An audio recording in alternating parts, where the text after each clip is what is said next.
200.000 một bánh. Kính mời và kính mời. Rồi cho rồi. Phải bạc. Bánh đồng đu phô mai kéo sợi 200.000 một bánh. Kính mời và kính mời. Bánh đồng đu phô mai kéo sợi 200.000 một bánh. Cho rồi nó cũng ngon buồn. Ngày mình người ta cũng ngay mà bánh chặt sma hoặc lâu.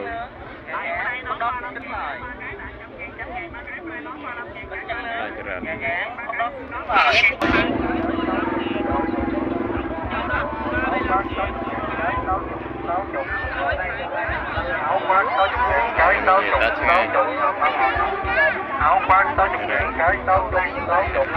Dạ dạ.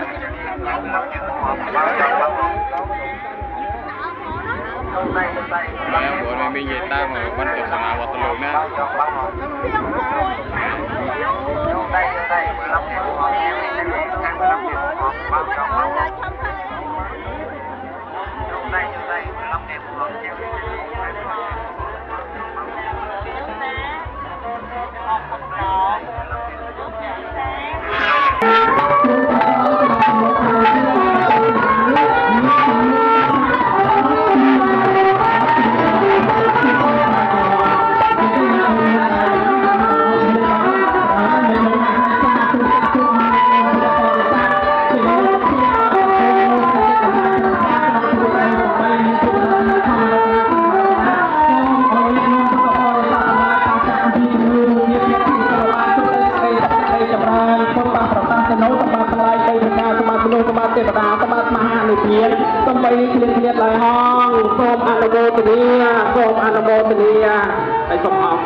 Chơi nhiệt nhôm trồng thâu là tập bay của tôi phụ này ha.